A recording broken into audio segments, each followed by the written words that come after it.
ജനങ്ങളിൽ വേണ്ടവണ്ണം എത്തിച്ചുകൊണ്ട് പരമപുരുഷാർത്ഥത്തിലേക്ക് നയിക്കാൻ ഉപോത്ബലകമായിട്ടുള്ള വേദപ്രോക്തമായ ഉപദേശങ്ങളെ അനാവരണം ചെയ്തു കൊടുക്കുക, അനാച്ഛാദനം ചെയ്തു കൊടുക്കുക എന്നതാണ് നമ്മുടെ ബ്രഹ്മയജ്ഞത്തിൻ്റെ ലക്ഷ്യം. ഇവിടെ നമുക്ക് വേദങ്ങൾ 4 ഉണ്ട്. ഈ 4 വേദങ്ങളിൽ പ്രധാനമായും 2 ഭാഗങ്ങളാണ് അതിനുള്ളത്. ഒന്ന് കർമ്മകാന്ഡം, രണ്ടാമത്തത് ജ്ഞാനകാന്ഡം. ഹിന്ദുക്കളായിട്ടുള്ള 99.99% ആളുകൾക്കും ഈ വേദം എന്താണെന്നോ കർമ്മകാന്ഡം എന്താണെന്നോ ജ്ഞാനകാന്ഡം എന്താണെന്നോ ഒന്നും അറിയില്ല. അവർ മുൻപേ ഗമിക്കും ഗോപതന്റെ പിൻപേ ഗമിക്കും ബഹുഗോക്കളെല്ലാം എന്ന രീതിയിൽ ഇങ്ങനെ 41 ചിറപ്പും മറ്റ് ക്ഷേത്ര ദർശനവും തീർത്ഥാടനവുമായിട്ട് നടത്തുന്നു. ഇതെന്തിനാ ചെയ്യുന്നത്? ഇതുകൊണ്ടുള്ള പ്രയോജനം എന്താ? ഇത് എങ്ങനെ ചെയ്യണം? ഇതൊന്നും തന്നെ അറിയില്ല. അറിയാതെ എന്തൊക്കെയോ കാട്ടിക്കൂട്ടുകയാണ്. അപ്പോൾ നമുക്കതൊന്നും സവിസ്തരമായി ഈ പരിമിതമായ സമയം കൊണ്ട് പറയാനോ പരിചിതനം ചെയ്യാനോ കഴിയില്ല. എങ്കിൽ പോലും അതിലെ മർമ്മപ്രധാനമായ 1-2 കാര്യങ്ങൾ സൂചിപ്പിക്കുക മാത്രമേ ചെയ്യുന്നുള്ളൂ. അതായത് കർമ്മകാണ്ഡ പ്രധാനമായ ദേവതാരാധനയിൽ അനേകം ദേവന്മാരെ നമ്മൾ ആരാധിക്കുന്നുണ്ട്. അനേകം ദേവന്മാരെ ആരാധിക്കുമ്പോൾ ആ ദേവന്മാരെ എങ്ങനെ ഭജിക്കണം, ഭജിച്ചാൽ കിട്ടുന്ന ഫലമെന്ത് എന്ന് പറയുന്നുണ്ട്. ഇപ്പോൾ നിങ്ങളിൽ ബഹുഭൂരിപക്ഷം പേരും വൈക്കത്തപ്പൻ്റെ ഭക്തരാണ്, ശിവഭക്തരാണ്. ആ ശിവക്ഷേത്രത്തിൽ പോകാത്തവർ ആരും തന്നെ ഇവിടെ കാണുമെന്ന് എനിക്ക് തോന്നുന്നില്ല. ഈ ക്ഷേത്രത്തിൽ എങ്ങനെയാ പോകേണ്ടുന്നത്? അവിടെ ചെന്നിട്ട് ആ ഭഗവാന്റെ വിഗ്രഹത്തെ നോക്കിക്കൊണ്ട് എങ്ങനെയാണ് നോക്കേണ്ടുന്നത്, എങ്ങനെയാണ് ഭഗവാനെ നമസ്കരിക്കേണ്ടുന്നത്, ഭഗവാനോട് എന്തോ വല്ലതും പറയുകയാണോ അതോ വല്ലതും മന്ത്രിക്കുകയാണോ ഒന്നും അറിയില്ല. എന്തൊക്കെയോ അവിടെ ചെന്ന് കലിവില പറഞ്ഞ് പോരുകയാണ് ചെയ്യുന്നത്. ഇതൊന്നും ശാസ്ത്രീയമായി ഹിന്ദുക്കൾ പഠിച്ചില്ല. ക്ഷേത്രം എന്താണെന്നോ ക്ഷേത്ര ദർശനം എന്താണെന്നോ അതിൻ്റെ പ്രയോജനം എന്താണോ, ഒരു ഇസ്ലാം ആയാലോ മുസ്ലിം ആയാലോ ഒരു ക്രിസ്ത്യാനി ആയാലോ അവർ കുട്ടിക്കാലം മുതൽ കാലത്ത് തന്നെ അവരുടെ മദ്രസയിലും സൺഡേ ക്ലാസ്സുകളിലും പോയി അവരുടെ മതപരമായ ആചാരങ്ങളും പ്രധാന തത്വങ്ങളും ഗ്രഹിക്കും. അങ്ങനെ ഗ്രഹിച്ചാണ് അവർ ജീവിതം നയിക്കുന്നത്. പൂർണ്ണമായിട്ടല്ലെങ്കിൽ പോലും നമ്മളെക്കാൾ കൂടുതലായിട്ട് അവർ ആ ശ്രദ്ധ ചെയ്യുന്നു. നമുക്കിങ്ങനെ യാതൊരു സംവിധാനങ്ങളും ഇല്ല. അതൊഴിവാക്കാൻ വേണ്ടിയാണ് ഇപ്പോൾ ദേവസ്വം ബോർഡിൻ്റെ നേതൃത്വത്തിൽ ദേവസ്വം ക്ഷേത്രങ്ങളിലും മറ്റും പാഠശാലകൾ, വേദാന്ത പാഠശാലകൾ ആരംഭിച്ചിട്ടുണ്ട്. അവിടങ്ങളിലേക്ക് കുട്ടികളെ അയക്കില്ല. കാരണം ട്യൂഷന് പോകേണ്ടതായിട്ടുണ്ട്. ട്യൂഷന് പോകണം. അതുകൊണ്ട് ഡാൻസ് പഠിക്കണം, അതുപോലെ വയലിൻ പഠിക്കണം, ഫുട്ബോൾ എന്നും വേണ്ട, അതിനെല്ലാം പോകണം. ഇല്ലേ? ട്രേഡ് ഓഫ് ടാക്സ് എന്ന് പറയുന്നതായ രീതിയാണ് ട്രേഡ് ഓഫ് ഓൾ ജാക്സ് പോലെയാണിത്. എന്ത് എല്ലാം പഠിക്കും. വല്ല പ്രയോജനമുണ്ടോ? ഒരു പ്രയോജനമില്ല. അതേസമയം പള്ളിയിൽ പോയവർ പരീക്ഷകളിൽ 1-ാം റാങ്ക് വാങ്ങുന്നു, ഉദ്യോഗങ്ങളിൽ 1-ാം റാങ്ക് നേടുന്നു, സ്പോർട്സിൽ മുൻപന്തിയിൽ നിൽക്കുന്നു, കലയിൽ മുൻപന്തിയിൽ നിൽക്കുന്നു. എന്നിട്ട് കാശുണ്ടാക്കി അവർക്ക് അവരഭിനയിക്കുന്ന സിനിമ കാണാൻ നമ്മൾ പോകുന്നു. അവരാണ് കൊണ്ടുപോകുന്നത് മുഴുവനും. ഹിന്ദുക്കൾ എത്ര പേരുണ്ട്? ഹിന്ദുക്കളെ പറ്റിക്കാൻ വേണ്ടി വേഷപ്രച്ഛന്നരായിട്ടാണ് ചിലര് വരുന്നത്. നമുക്കറിയില്ല അവരാരാണെന്ന്. പക്ഷേ നമ്മളുടെ അജ്ഞതയെ അവർ ചൂഷണം ചെയ്യുകയാണ്. പക്ഷെ നമ്മളവരെ കുറ്റപ്പെടുത്തുകയില്ല. നമ്മളും ഉണരുകയും ഉയരുകയും ചെയ്യണം. നമ്മൾ യഥാ ആത്മവിദ്യ സങ്കോച തഥാ അവിദ്യ ഭയങ്കരം. എവിടെയാണോ ആത്മവിദ്യ സങ്കോചിക്കുന്നത് അവിടെയാണ് ഭൗതികത ഭയങ്കരമാകുന്നത്, ജീവിതം ദുഃഖകരമാകുന്നത്. അപ്പം ആത്മവിദ്യ ഇല്ലാത്തിടത്താണ് ജീവിതം ഭയങ്കരമാകുന്നത്, ദുഷ്കരമാകുന്നത്. ആത്മവിദ്യ ഉണ്ടാകണം. ആത്മവിദ്യ നമുക്കില്ല. നമ്മൾ ചെയ്യുന്നത് ചില ദേവതാ കർമ്മങ്ങളാണ്. ഈ ദേവതാ കർമ്മങ്ങൾ ചെയ്യാൻ 3 പ്രധാനപ്പെട്ട മാർഗങ്ങളാണുള്ളത്. 1 കായിക കർമ്മം, 2 വാചിക കർമ്മം, 3 മാനസിക കർമ്മം. കായിക കർമ്മം എന്ന് പറഞ്ഞാൽ ക്ഷേത്രം നിർമ്മിക്കുക, ഭഗവാന് വിളക്ക് കത്തിക്കുക, ക്ഷേത്ര പ്രദക്ഷിണം നടത്തുക, നമസ്കരിക്കുക. ഇതൊക്കെയാണ് അർച്ചനതൊക്കെയാണ് കായിക കർമ്മം. വാചിക കർമ്മം എന്ന് പറഞ്ഞാൽ ഭഗവാന്റെ സ്തോത്രങ്ങൾ ചൊല്ലുക, പുരാണങ്ങൾ പാരായണം ചെയ്യുക, പ്രഭാഷണങ്ങൾ നടത്തുക, ഹരികഥ നടത്തുക. ഇതുകളൊക്കെയാണ്. മാനസിക കർമ്മം എന്ന് പറഞ്ഞാൽ അത് ധ്യാനമാണ്, ജപമാണ്. ഭഗവാന്റെ മന്ത്രത്തെ നമ്മൾ ജപിക്കുക. അപ്പോൾ കായികം, വാചികം, മാനസികം എന്നിങ്ങനെ 3 തരത്തിലുള്ള കർമ്മങ്ങളാണ് നമ്മൾ ചെയ്യുന്നത്. അതിൽ കായിക കർമ്മത്തിന്റെ ഭാഗമാണ് നമ്മൾ തീർത്ഥാടനങ്ങൾ നടത്തുകയും ഒക്കെ തന്നെ ചെയ്യുന്നത്. അങ്ങനെ ഈ 3 രീതിയിലുള്ള കർമ്മങ്ങൾ ചെയ്താൽ നമുക്ക് 3 തരത്തിലുള്ള ഫലങ്ങൾ കിട്ടും. എന്തെല്ലാമാണ് 3 തരത്തിലുള്ള ഫലങ്ങൾ? ധർമ്മം, അർത്ഥം, കാമം.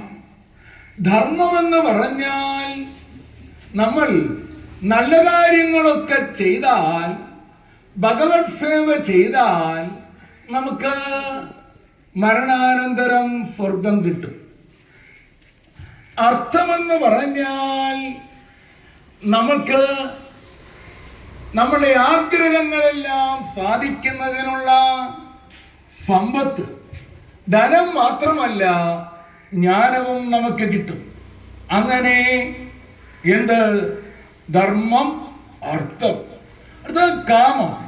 കാമം എന്ന് പറഞ്ഞാൽ നമ്മുടെ ആഗ്രഹങ്ങൾ, നമ്മുടെ പല ആഗ്രഹങ്ങളും സാധിക്കും.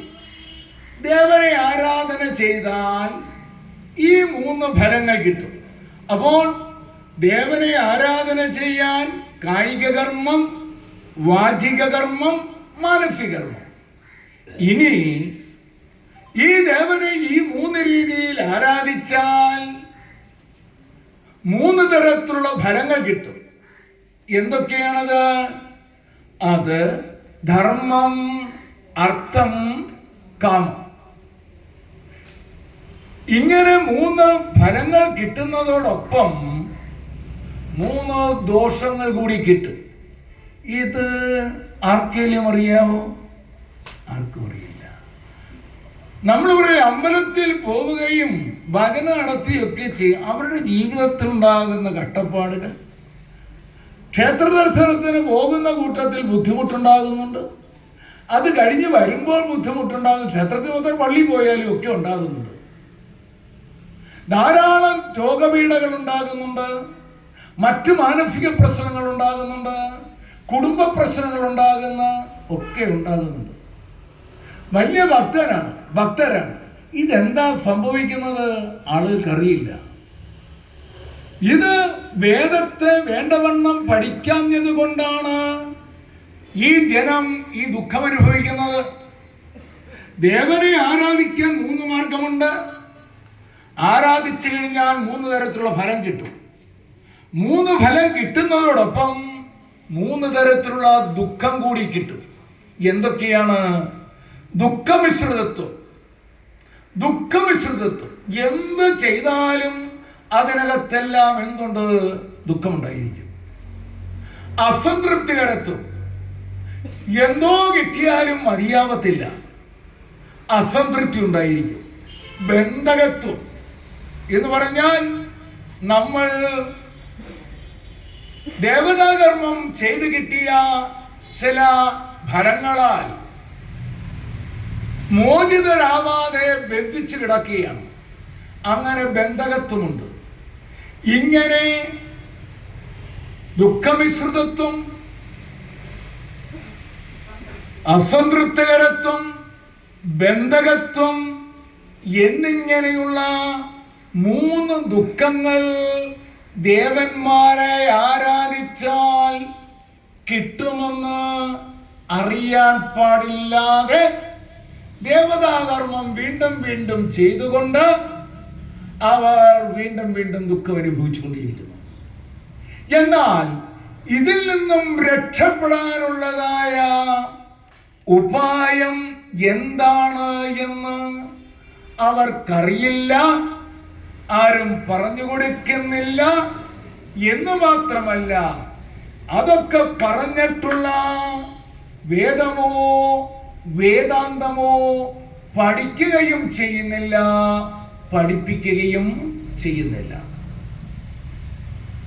അതുകൊണ്ട് ദുഃഖം ഇങ്ങനെ നിരന്തരം അനുഭവിച്ചുകൊണ്ടിരിക്കുകയാണ്. നോക്കൂ, ഭഗവാന് നേർച്ച നടന്നു. എന്ത്? കല്യാണം നടക്കണേ എന്ന് പറഞ്ഞു. എന്തോ ആവശ്യപ്പെട്ടത്? കല്യാണം നടക്കണമെന്നേ പറഞ്ഞോളൂ. ഭഗവാൻ പറയുന്നത് കേൾക്കും. കല്യാണം നടത്തി കൊടുത്തു. അല്ലേ? ചിങ്ങത്തിൽ കല്യാണം നടന്നു, മേടമാസത്തിൽ ഒഴിഞ്ഞു. അതല്ല എങ്കിൽ അടികലശലായിരിക്കും. ഇനി സന്താനഗോപാല യന്ത്രം കെട്ടി മണ്ണാറശാല ഉരുളിയും കമത്തി കല്യാണം കഴിഞ്ഞ് 12ാമത്തെ കൊല്ലം ഒരു കൊച്ചൻ ജനിച്ചു. നമ്മുടെ ഭഗവാനെ നിന്തിരുവടി കേട്ടു. കൊച്ചൻ ജനിച്ചു കഴിഞ്ഞപ്പോൾ പറയുന്നു, ഉടേ തമ്പുരാനെ, ഇതിനേക്കാൾ ഭേദം ഇങ്ങനൊരെണ്ണം ഇല്ലാതിരുന്നാൽ മതിയായിരുന്നേ എന്ന്. ഭഗവാനോട് ചോദിക്കേണ്ട പോലെ ഇതില്ല, വേണ്ട കാര്യം ചെയ്തില്ല, അതാണ് ഉണ്ടാകുന്നത്. പിന്നെയോ മക്കളുണ്ടായി. മക്കള് പഠിച്ച് നല്ല നിലയിലെത്തണം, വലിയവരാവണേ എന്ന് ആഗ്രഹിച്ചു. മക്കള് 3 പേരുണ്ട്, 2 ആണും 1 പെണ്ണും. മൂത്ത ചെക്കൻ ന്യൂയോർക്കിൽ, 2ാമത്തെ ചെറുക്കൻ ടോക്കിയോയിൽ, മോള് ആസ്ട്രേലിയയില. അച്ഛനും അമ്മയ്ക്കും പടീറ്റയിലെ ബിന്ദുവാണ് കഞ്ഞവെള്ളം കൊണ്ട് കൊടുക്കുന്നത്. പ്രയോജനമുണ്ടോ? ഒരു പ്രയോജനമില്ല. ചിലപ്പോൾ ആ മക്കൾ വലിയ സമ്പത്തുണ്ടാക്കി രമ്യകർമ്മ്യം ഉണ്ടാക്കിയതിൽ കിടന്ന് 2 പേരും മഹാസമാധി പ്രാപിച്ചാൽ ഗന്ധം വരുമ്പോഴാണ് നാട്ടുകാർ പോലും അറിയുന്നത്. എന്താ കാരണം? വീട് വെച്ച് അതിനകത്ത് കയറി കിടക്കാൻ വയ്യ. ഡോക്ടർ പറഞ്ഞ് ഫാനിടാൻ പാടില്ല, AC ഉപയോഗിക്കാൻ പാടില്ല, ബെഡിൽ കിടക്കാൻ പാടില്ല. കാഞ്ഞിരത്തിന്റെ പലക ഉണ്ടാക്കിയിട്ട് പാവിരിക്കാതെ അതെ കിടക്കണം. കഞ്ഞി ഇപ്പം കുടിക്കാം, പക്ഷെ ഉപ്പ് ഒരു കാരണവശാലും ഉപയോഗിക്കാൻ പാടില്ല. പഞ്ചസാര ഉപയോഗിക്കാൻ പാടില്ല. എല്ലാം കിട്ടിയിട്ട് പക്ഷേ ഒന്നും അനുഭവയോഗമല്ല. അപ്പോൾ നമുക്ക് ശ്രേയസ്സും പ്രേയസ്സും ഉണ്ടായാൽ പോരാ, പ്രയച്ഛ ഉണ്ടായാൽ പോരാ, അനുഭവയോഗം കൂടി ഉണ്ടാകണം. ഇതിനുള്ള ഉപായം എന്താണെന്ന് തന്ത്രിയും പറയില്ല, മന്ത്രിയും പറയില്ല, ആരും പറയില്ല. കാരണം എന്താ? അവർക്കും അറിയില്ല. അവർക്കിതിന്റെ ABC അറിയില്ല. നോക്കൂ, അതുകൊണ്ടാണ് ക്രിസ്ത്യാനികൾ ആരെങ്കിലും ഹിന്ദുവായി വരികയോ മുസ്ലിങ്ങൾ ആരെങ്കിലും ഹിന്ദുവായി വരികയോ ചെയ്യുന്നുണ്ടോ? ഇല്ല. ഹിന്ദുക്കളാണ് അങ്ങോട്ട് പോകുന്നത്. കാരണം അവിടെ അതിനുള്ള ഇടവുണ്ട്, ഇവിടെ അതിനുള്ള ഇടവില്ല. അവിടെ പഠിപ്പിക്കാനുള്ള യാതൊരു സംവിധാനങ്ങളും ഇല്ല.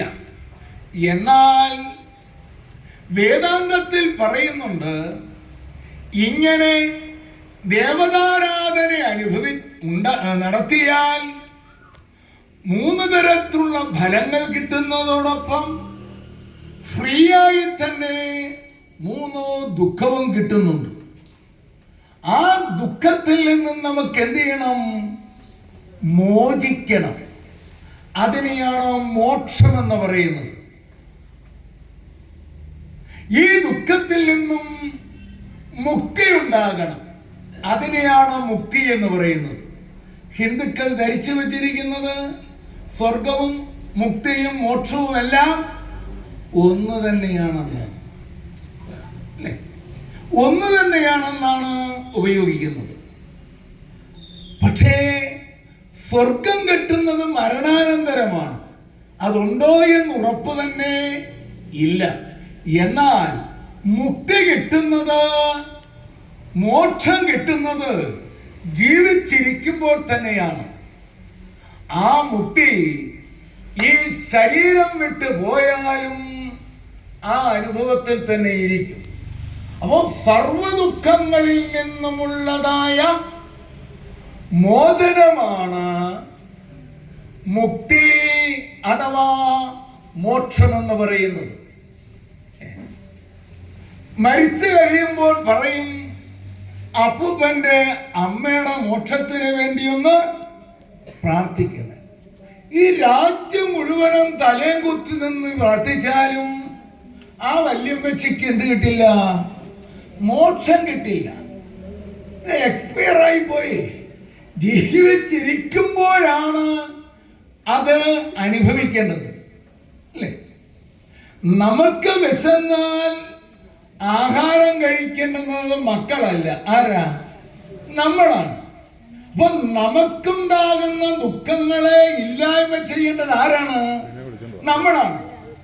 മരണശയ്യയിൽ കിടക്കുമ്പോൾ പറ്റില്ല, മരിച്ചു കഴിഞ്ഞ് തീരെ പറ്റില്ല. അതുകൊണ്ട് ആ മരണം പെട്ടെന്ന് സംഭവിക്കാതിരിക്കാനുള്ള ഉപായം കൂടി കണ്ടുകൊണ്ടാണ് നമ്മുടെ ഋഷിമാർ 4 വേദങ്ങൾക്ക് പുറമേ 5ാമതൊരു വേദം കൂടി കണ്ടെത്തിയത്. അതാണ് ആയുർവേദം. ആയുർവേദം എന്ന് പറഞ്ഞാൽ ആയുസ്സിനെ വർദ്ധിപ്പിക്കുന്നതാണ്. ആയുസ് ഉണ്ടെങ്കിൽ മാത്രമേ നമുക്ക് എന്ത് കിട്ടുകയുള്ളൂ? മുക്തിക്ക് വേണ്ടി, മോക്ഷത്തിന് വേണ്ടി ശ്രമിക്കാൻ പറ്റുകയുള്ളൂ. അപ്പോൾ അതുകൊണ്ട് ആയുസ് നീട്ടിക്കിട്ടണം. എത്ര കാലം? ഇപ്പൊ ഹിന്ദുക്കളെല്ലാം ചെയ്യുന്നൊരു പണിയുണ്ട്. ജനിച്ചു കഴിഞ്ഞാൽ ഉടനെ ജ്യോത്സ്യരെ ചെന്ന് കണ്ട് ജാതകം എഴുതിപ്പിക്കും. ജാതകം എഴുതിയപ്പെട്ടിട്ട് പറയും, അവസാനം 79 കഴിഞ്ഞ് കണ്ടകശനിയുടെ ആരംഭമുണ്ട്, അർദ്ധചന്ദ്രന്റെ എത്തിനോട്ടമുണ്ട്. അതുകൊണ്ട് ആ കാലം കുറച്ച് സൂക്ഷിച്ച് കണ്ട് ഭക്തിയോടുകൂടി ജീവിക്കുക. തീർത്ഥാടനമൊക്കെ സൂക്ഷിച്ച് വേണം നടത്തേണ്ടുന്നത്. വില്ലടിച്ചമ്പാട്ടും അതേപോലെ തന്നെ ശാസ്താപൂജയൊക്കെ ചെയ്ത് കഴിയുക. ശേഷം ശുഭം എന്ന് പറഞ്ഞൊരു വലിയ വട്ടമിട്ട് വെക്കുന്ന ഇഡ്ഡലിക്കുള്ള സമയമായി എന്നുള്ളതാണ്. അപ്പൊ 79ാമത്തെ വയസ്സ് വരെയാണ് അദ്ദേഹം പറയുന്നത്. ഇദ്ദേഹത്തിനടുക്ക് ഇത് ആരാ പറഞ്ഞത്? അങ്ങനെയല്ല, നിങ്ങളെയൊക്കെ തെറ്റിദ്ധരിപ്പിച്ചിരിക്കുകയാണ്. എന്താ കാരണം? ഈ വേദാന്തം പഠിച്ചിട്ടില്ല. വേദാന്തത്തിൽ പറയുന്നത് ഒരു മനുഷ്യന്റെ ആയുസ് 120 വർഷമാണ്. 120 കൊല്ലം. അതാണ് 120 കൊല്ലം കൈ മരവിച്ചും കാലൊടിഞ്ഞും പല്ല് പോയും കണ്ണ് കാണാതെയും അല്ല. പിന്നെയോ കുർവന്നേവേഗ കർമാണി ജിജീവിഷേ ഛദം സമാ. അല്ലേ? 100 കൊല്ലം ജീവിച്ചു. 100 കൊല്ലം എന്ന് പറയുമ്പോൾ ചന്ദ്രമാസ കലണ്ടർ 120 കൊല്ലം. ഈ 100 കൊല്ലം ജീവിച്ചിരിക്കണമെന്ന ആഗ്രഹത്തോടു കൂടി കർമ്മം ചെയ്യണം, പ്രവർത്തിക്കണം. അപ്പം ഞാൻ റിട്ടയർ ആയെന്നും പറഞ്ഞ് പെൻഷൻ വാങ്ങിച്ചുകൊണ്ടൊരു മൂലയിൽ ഇരിക്കാൻ പാടില്ല. നിരന്തരം എന്ത് ചെയ്യണം? പ്രവർത്തിക്കണം. പ്രവർത്തിച്ച് ഫലം എന്തുവായിക്കൊള്ളട്ടെ, മക്കൾക്ക് കൊടുക്കുക, നാട്ടുകാർക്ക് കൊടുക്കുക, അല്ലെങ്കിൽ സർക്കാർ കൊടുക്കുക. അപ്പോൾ നമ്മൾ പ്രവർത്തിക്കണം. പ്രവർത്തിച്ചാൽ തിന്നോണ്ടിരിക്കുമ്പോഴായിരിക്കില്ല മരിക്കേണ്ടുന്നത്, ഇഞ്ചക്ഷൻ കൊടുക്കുമ്പോഴല്ല മരിക്കേണ്ടുന്നത്, ട്യൂബ് നവദ്വാരങ്ങളിലൂടെയും കയറ്റിവിട്ടിരിക്കുന്ന സമയത്തല്ല മരിക്കേണ്ടുന്നത്.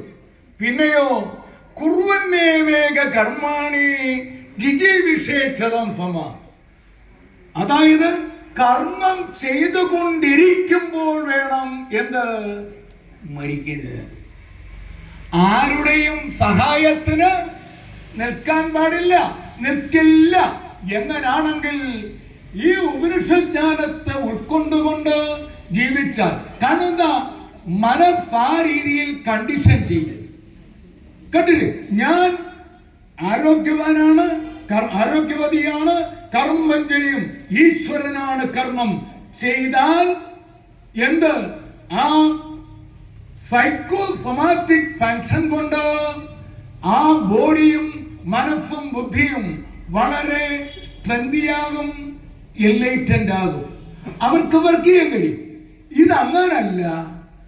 ഞാൻ പെൻഷൻ ആയിരിക്കുകയാണ്, ചെക്കൻ നോക്കുവോ എന്നെ, മോള് നോക്കുവോ എന്നെ, അത് രണ്ടുപേരൂടെ നോക്കുവോ, അതോ രണ്ടുപേരും കൂടി അടിയിടുവോ? ഇവിടുത്തെ ഉണ്ടായ സംഭവം എന്താ? അച്ഛനും അമ്മയ്ക്കും നല്ല പെൻഷനുണ്ട്, മക്കള് 3 പേരും മത്സരമാണ്. ഏത്? അച്ഛനെയും അമ്മയും കൊണ്ടുപോകും. എന്തിനാണ്? അതുകൊണ്ട് നാട്ടുകാർ പറയുന്നത് പെൻഷൻ ബുക്ക് പോകുന്നു, പെൻഷൻ ബുക്ക് വിളിക്കുന്നത്. അതൊക്കെ എടുത്ത് വോട്ടുകളയ്യ. നമ്മൾ എന്ത് ചെയ്യണം? കുഴപ്പമുണ്ടാക്കല്ലേ, ഇനി എന്നെടുത്ത് കളയും. ഇല്ല, അതല്ല, അതൊക്കെ അവിടെ ഇരുന്നു കൊള്ളട്ടെ, അതിൽ മക്കൾക്ക് കൊടുത്തോളൂ. പക്ഷേ നമ്മൾ വർക്ക് ചെയ്യണം, പ്രവർത്തിക്കണം. പ്രവർത്തിച്ചു കൊണ്ടിരിക്കുമ്പോൾ വേണം എന്ത് നടക്കേണ്ടത്. അപ്പം നമ്മളെ നോക്കൂ, എനിക്ക് വല്ല അസുഖം വല്ലതും വരൂ, അപ്പൻ ഇതുപോലെ ഉച്ചയ്ക്ക് ഉണ്ടേച്ച് വന്ന് കസേരി ചാരി കടന്നപ്പോഴാണ് മരിച്ചത്. അതുകൊണ്ട് ഞാൻ 60 വയസ്സ് കഴിഞ്ഞ്, അതുകൊണ്ട് ഞാൻ ഇനി ചാരി കിടക്കത്തില്ല. പേടി ജനിക്കുക വേണ്ട, പരുവാകുമ്പോ ആകും. ഭയക്കേണ്ട കാര്യമില്ല, ഭയക്കരുത്. മനസ്സിലായോ? എത്ര വയസ്സൊരു ചേച്ചി? ഞാൻ അതല്ല ചോദിച്ചു, അതാരോടും പറയില്ലേ. ചേച്ചിയെ കണ്ട അത്ര തോന്നത്തില്ല. എത്ര വയസ്സ് വരെ ചേച്ചിക്ക് ജീവിച്ചിരിക്കുക? 120 വർഷം വരെ 120 വർഷം വരെ ജോലി ചെയ്യണം, അടങ്ങിയിരിക്കരുത്, വളരെ ഡൈനാമിക് ആയിരിക്കണം. ആയുസ് വർദ്ധിക്കും. എവിടെങ്കിലും ചുമ്മാ കുത്തിയിരുന്ന വാദം, പിത്തം, കഫം എല്ലാം പിടിച്ചൊരു വരുവാകും. അതൊന്നും ഉണ്ടാവരുത്. നമ്മുടെ സുന്ദർ ടീച്ചറെ നോക്ക് അല്ലേ, സുന്ദർ ടീച്ചർ എത്രയോ ദൂരെ നിന്നാണ് വരുന്നത് അല്ലേ, പയറ് പോലെ നടന്നാണ് വന്നത്. പക്ഷേ മഹാ വേലക്കള്ളിയ. എങ്ങനെ വേലക്കള്ളിയല്ല, ജ്ഞാനക്കള്ളിയ. സോറി ടീച്ചറെ, അർത്ഥത്തിലല്ല. ഓൺലൈനിൽ ഓണാക്കിയത്തില്ല, ഓണാക്കാതെ പാത്തരിക്ക് കിടക്കുക. മിസ്റ്റർ നമുക്ക് കിടന്നോട്ടെ, ആയിക്കോട്ടെ. ആരെങ്കിലും പറഞ്ഞു, ഞാൻ പറയാം. എനിക്ക് പേടിയാ. മക്കൾ വല്ലതും ഇങ്ങൊരു കാരണം എൻ്റെ അമ്മയ്ക്ക് ഒന്ന് കിടക്കാൻ പോലും ഒക്കത്തില്ലെന്ന് വല്ലതും പറയുമോ എന്നുള്ളത്. അപ്പോൾ നമ്മൾ എപ്പോഴും പ്രവർത്തനക്ഷമമായിരിക്കണം. ഇതാണ് നമ്മുടെ ശാസ്ത്രം പറയുന്നത്. അതുകൊണ്ട് എങ്ങും ഉറക്കം തൂങ്ങിയിരിക്കാൻ പാടില്ല. ശ്രദ്ധിക്കുക. അപ്പോൾ നമുക്കെന്ത് വേണം? ദേവതാകർമ്മം മുഖാന്തരം അതല്ലാതെയോ ഉണ്ടാകുന്ന ഏതൊരു ദുഃഖത്തിൽ നിന്നും നമുക്ക് മുക്തി ഉണ്ടാകണം, മോചനം ഉണ്ടാകണം. ഈ മോചനം ഉണ്ടാവണമെങ്കിൽ അതിന് ഈ ദുഃഖത്തിനുള്ള അടിസ്ഥാന കാരണം എന്താണെന്ന് അറിയണം. ഈ ദുഃഖത്തിനുള്ള അടിസ്ഥാന കാരണം എന്താണ് എന്ന് നാളുകളായിട്ട് അന്വേഷിക്കുകയാണ്. അങ്ങനെ അന്വേഷിച്ച കൂട്ടത്തിൽ ഒരിക്കൽ ഒരു രാജാവ് രാജ്യത്തെ എല്ലാ പണ്ഡിതന്മാരെയും ക്ഷണിച്ചു വരുത്തി സന്യാസികളെ വിളിച്ചു വരുത്തിയിട്ട് അവരോട് ചോദിച്ചു, ഏറ്റവും വലിയ പാപം ഏതാണ് എന്ന്. ഒരാൾ പറഞ്ഞു അസത്യം പറയുന്നതാണ്, മറ്റൊരാൾ പറഞ്ഞു അധർമ്മം പ്രവർത്തിക്കുന്നതാണ്, മറ്റൊരാൾ പറഞ്ഞു ഗുരുത്വമില്ലായ്മ. ഇങ്ങനെ ഓരോരുത്തരും ഓരോന്നോരോന്ന് ഇങ്ങനെ പറഞ്ഞു കഴിഞ്ഞപ്പോൾ ലാസ്റ്റ് ഇരുന്നതായ ഒരാൾ സന്യാസിയാണ്. അദ്ദേഹം എഴുന്നേറ്റിട്ട് പറഞ്ഞു, മഹാരാജൻ,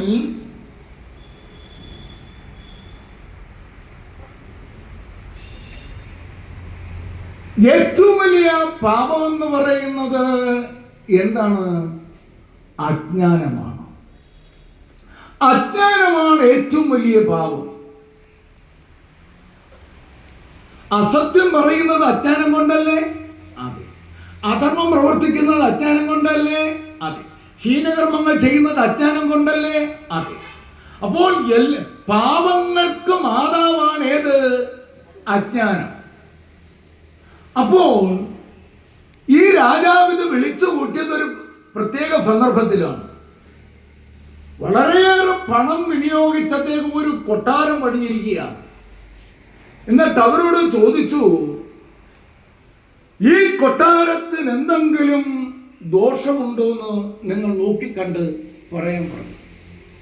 അപ്പൊ ജ്യോതിഷന്മാര്, അതുപോലെ ആർക്കിടെക്ട് എന്ന് വേണ്ട മുഴുവൻ ആളുകളും കൊട്ടാരം നോക്കിയിട്ട് പറഞ്ഞു, എന്ത് മനോഹരമായിട്ട്, ഒരു കുഴപ്പമില്ല, ഇത്ര ലക്ഷണയുക്തമായ ഒരു കൊട്ടാരം ഈ ലോകത്ത് വേറെ കണ്ട ഗംഭീരമായിട്ടുണ്ടെന്ന് പറഞ്ഞു.